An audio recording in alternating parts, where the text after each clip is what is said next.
তো নমস্কাৰ মোৰ মৰমৰ ভাইটি ভণ্টিসকল তোমালোকক স্বাগতম জনাইছোঁ জ্ঞানোত্তৰ টিউটৰিয়েলৰ অন্য এটা ভিডিঅ'লৈ। আজি তোমালোকলৈ লৈ আহিছোঁ ক্লাছ 6ৰ গণিতৰ একক 3 গসাউ আৰু লসাগু নামৰ পাঠটিৰ সকলো কুৱেশ্যন আনসাৰ। তো বলাচোন ভিডিঅ'টো পলম নকৰি ষ্টাৰ্ট কৰোঁ। প্ৰথমখিনি 3 দিয়া আছে। প্ৰথমটো কুৱেশ্যন উৎপাদক গছ সাজি প্ৰতিটো সংখ্যাকে মৌলিক উৎপাদকত প্ৰকাশ কৰা। তো বলা এইটো আনসাৰ কি হয় চাওঁ আহা। আমি অনুখিনি 3 কৰাৰ আগতে আমি জানিব লাগিব মৌলিক উৎপাদক মানেনো কি। সো মৌলিক উৎপাদক মানে কি হল হেতু চাও হা। মৌলিক উৎপাদক মানে হৈছে যি সংখ্যাক এক আৰু সেই সংখ্যাটোৱে নিজে কেৱল হৰণ যায় সেই সংখ্যাক মৌলিক সংখ্যা বোলে। তোমালোকে এতিয়া এইটো দেখি জানিব পাৰে মানে ডেফিনেশনটো দেখি গম নাপাব পৰা মানে কি কৈছে। উদাহৰণটো চাও হা। এক্সাম্পল 2ক ধৰিছো। 2ক অকল 2 আৰু একক বাদ দি বেলেগ কোনো সংখ্যাৰ হৰণ নাযায়। 2ক অকল 2 দি হৰণ যায় আৰু 1 দি হৰণ যায়। ঠিক আৰু তোমালোকৰ মতে বেলেগ কোনবা সংখ্যাৰ হৰণ যায় নেকি তোমালোকে কমেন্ট কৰিবাচোন। ঠিক একেদৰে 3 আৰু 1 বাদ দি বেলেগ কোনো সংখ্যাৰ হৰণ নাযায়। কিন্তু 4ক 2ৰেও হৰণ যায়, 4ক 4ও নিজে হৰণ যায় আৰু 1ৰেও হৰণ যায়। 1ৰে 4 বাৰ যায়, 4ক এবাৰ যায় আৰু 2ৰে 4ক দুবাৰ যায়। ঠিক 3ৰে 3ক এবাৰ যায় আৰু 1ৰে 3ক 3 বাৰ যায় আৰু 2ৰে 2ক এবাৰ যায়, 1ৰে 2ক দুবাৰ যায়।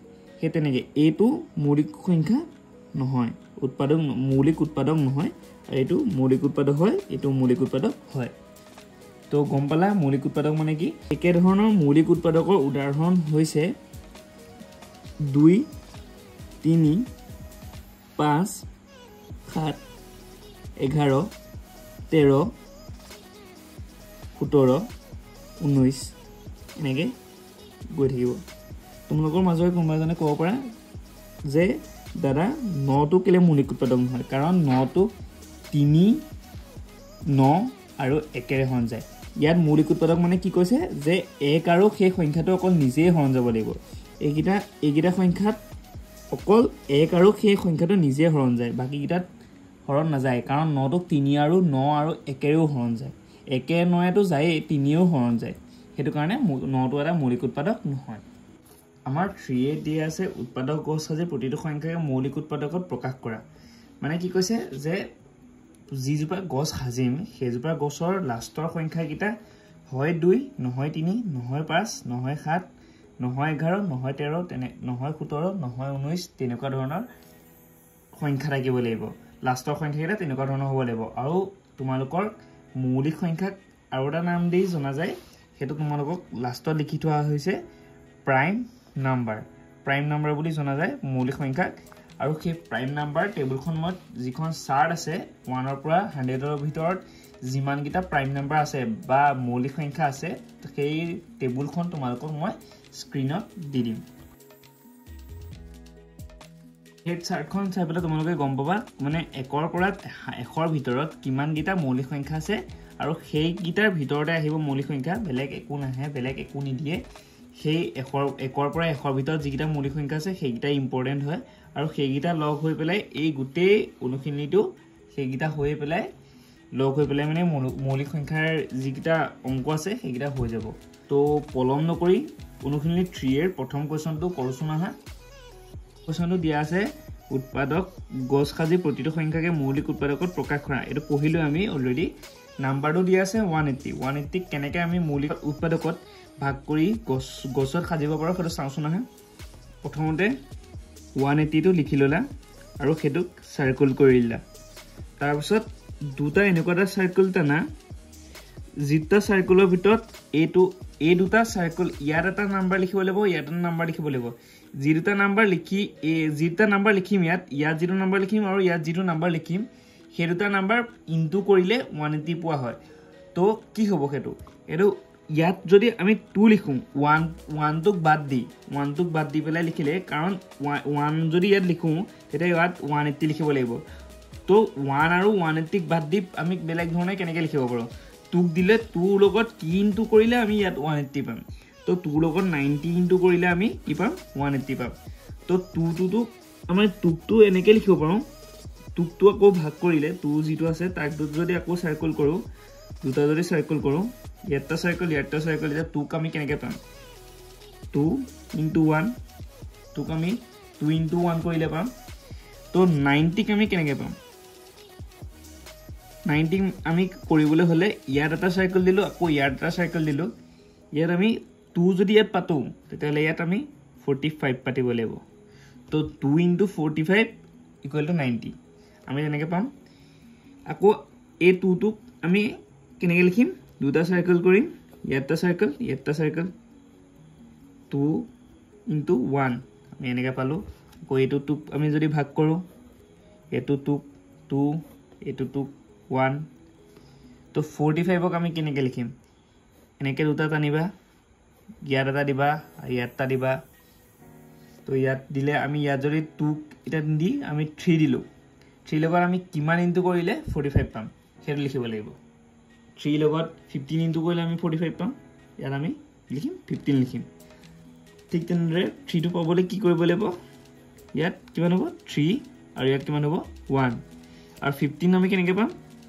ইয়াত কি হ'ব 5 ইয়াত 3 হয় তুমি ইয়াৰো 3 লিখিব পাৰা বা ইয়াতো 5 লিখিব পাৰা হেটো একো প্ৰবলেম নাই লাষ্টত আমি এটো কি লিখিম 5 কেনেকে পাম 1 আৰু এটো 5 3 কেনেকে পাম এটো 3 ইয়াক কেনেকে পাম 1 জিগিটা আমি অলৰেডি ভাঙিলো এটো 2 ক আমি যেনেকে ভাঙিলো 2 আৰু 1 এটো ভাঙিলো হয় 2 টো আমি তেনেকে 2 লৈ আহিব পাৰো লাষ্টলৈকে আৰু ঠিক ইয়াত 2 যেনেকে আছে যে হেতু 2 আমি 2 বুলি লিখি দিব পাৰো আকৌ হেতু তুমি আকৌ এটো ভাঙিব নালাগে এবাৰ ভাঙি দিয়া লগে লগে হেতু ভাঙি খাই গল কাৰণ এটো এটা মৌলিক সংখ্যা ভাঙিলে 2 আৰু একে পাম ইয়াত 2 এটা মানে মৌলিক সংখ্যা মানে কি প্ৰাইম নাম্বাৰ এটা ভাঙিলে আমি আকৌ এটা প্ৰাইম নাম্বাৰে পাম সো এটো 3 টো ভাঙিলো আকৌ 3 আৰু 1 এ পালো ইহত দুটাৰ বাদে বেলেগ নাম্বাৰ ইনো নাপাও খালি 15 টো কি হয় 15 টো এটা প্ৰাইম নাম্বাৰ নহয় সেই কাৰণে আমি 15 টো কি বুলি লিখিব লাগিব 5 আৰু 3 ইনটু কৰিলে আমি কি পাম 15 পাম তো এটো 1 और सेकेंड तो की दिया আছে 210 টো আমি কেনেকে ভাঙিম হেতু চাও হা ফাৰ্ষ্টত কি কৰিবা এটা সাৰ্কেলৰ ভিতৰত কি লিখিবা 210 টো কেনেকে লিখিব পৰা হয় ইয়াত আমি কি লিখিম 3 লিখি দিলো ও সৰি ইয়াত আমি কি লিখিম হয় 3 ইয়াত 3 লিখিলে ইয়াত 70 লিখিম নহয় ইয়াত 30 লিখিলে ইয়াত 7 লিখিম ইয়াত 30 লিখিলো সো ইয়াত কি লিখিম 7 30 into 7 210 নহলে 70 into 3 210 তেনেকৈ লিখিব পাৰা 7 টোক আমি যদি আকৌ ফেক্টৰাইজ কৰো বা আমি আকৌ ভাগ কৰো এই দুটা 7 আৰু 1 হ'ব বা এটো 7 লিখিব পাৰা এটো 1 লিখিব পাৰা 32 কেনেকৈ লিখিব পাৰো 32 ইয়াত কি লিখিম 3 ইয়াত কি লিখিম 10 আৰু 3 টোক আকৌ আমি যদি ভাগ কৰো মানে দুটা সাইকেলৰ ভিতৰত যদি ভৰাবলৈ হয় যদি আমি কৰো ইয়াত কি লিখিম 3 ইয়াত কি লিখিম 1 10 ক ফেক্টৰাইজ কৰিলে কি হ'ব ফেক্টৰাইজ মানে ভাগ কৰি দিয়া কেনেকৈ ভাগ কৰিম আমি কিটা নাম্বাৰ ইনটু কৰিলে আমি 10 পাম 2 আৰু 5 2 যদি আমি কৰো ইয়াত 1 থাকিলে ইয়াত 2 হ'ব আৰু 5 ক কৰিলে ইয়াত 5 থাকিলে ইয়াত 1 হ'ব তো এইটো সেকেন্ড আনসাৰ এইটো তো এইটো সবে লিখিলা थर्ड क्वेश्चन तो की दिया আছে 360 सो 360 টো কেনেকে কৰে চাওঁছুন না 360 পাতিলা তাৰছত এটো সাৰ্কেল কৰি দিলা তাৰছত এটো কি দুটা নাম্বাৰ ইনটু কৰিলে 360 পাম